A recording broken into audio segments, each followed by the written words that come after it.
This is awesome.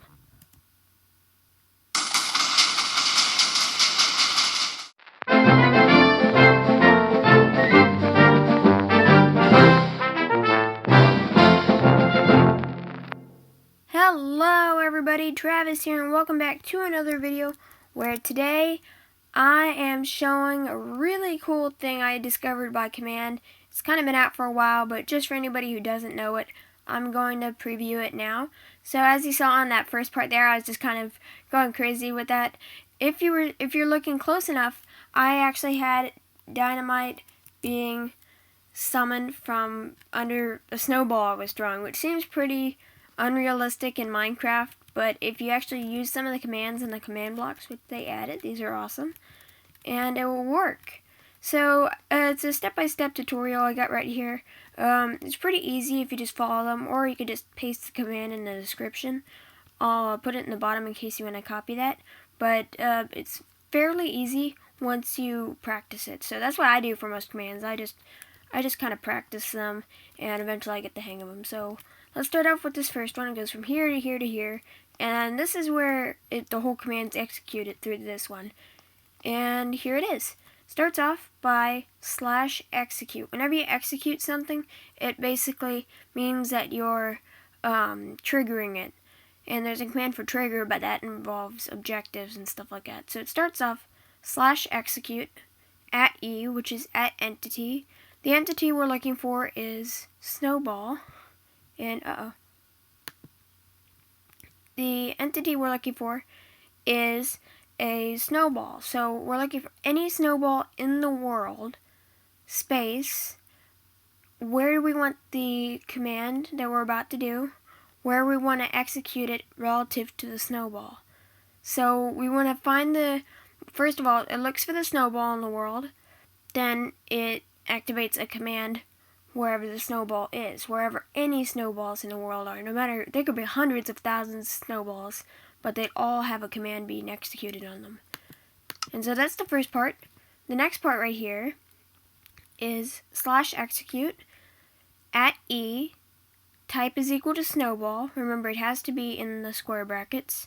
And you can't do this in the Pocket Edition or the Xbox Edition, because this is the command block strictly for the PC version. But it goes on to square bracket, space, not square bracket, anyway, space, where you want your command to be executed relative to the snowball, any snowball. Do another space, /summon, space, capital P, because it's an entity. See how I did capital S in Snowball?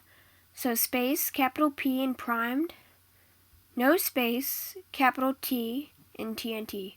So /execute @e, type is equal to Snowball, space, where your coordinates, where you want it to be at. And it's not going to really work if you put a certain specified amount of coordinates, like if you do 65, 4, 98. It's going to summon, I think it would summon the TNT somewhere else, but you want to make sure that it stays like this, so that way it's relative to the snowball. And so you're basically just summoning TNT at any snowball in the world that's being thrown anyway. And here's the final part, and I'm sorry I didn't tell you this at first, but you have to at least be able to remember a lot of this, so that's why I offer the copy down in the description. Here's the final part. Whoa, let's get over here. Alright, /execute @e, type is equal to Snowball, space, relative coordinates to the snowball. You summon your prime TNT, and here's where it gets different.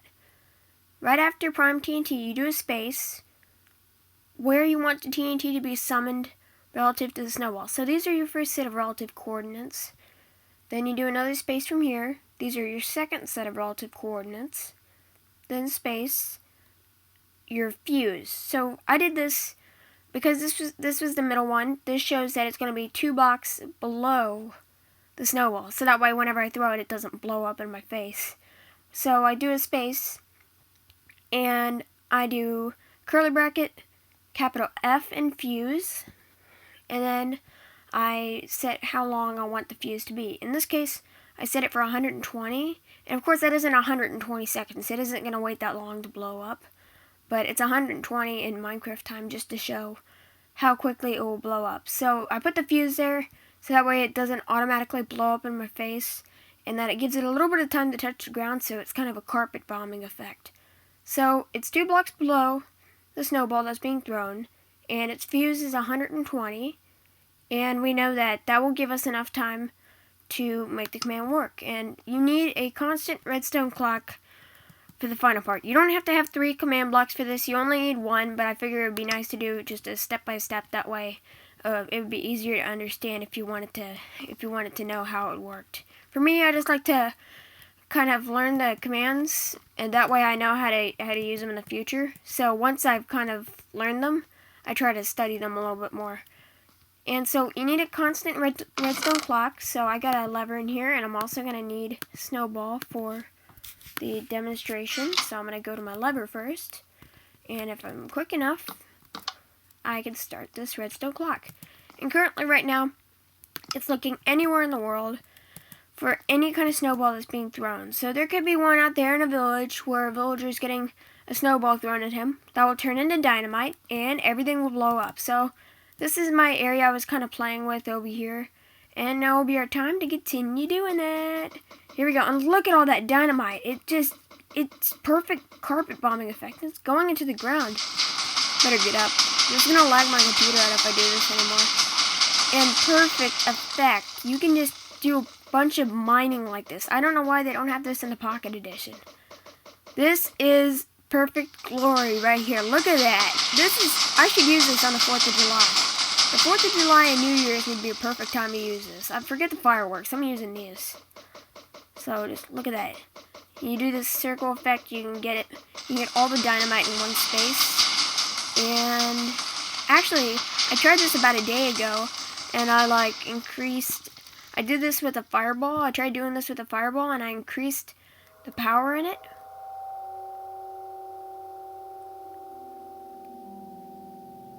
That was weird. Anyway, I tried increasing the power in it, but it didn't turn out so well. Your default explosion power whenever ghasts try and fire at you with their fireballs, it's usually around 4 or 5. But whenever I set it to about 1,000, and it lagged me out of my own server, and it got so bad because my computer's running out of memory. It's kind of getting full on space, if you saw that message a little while ago.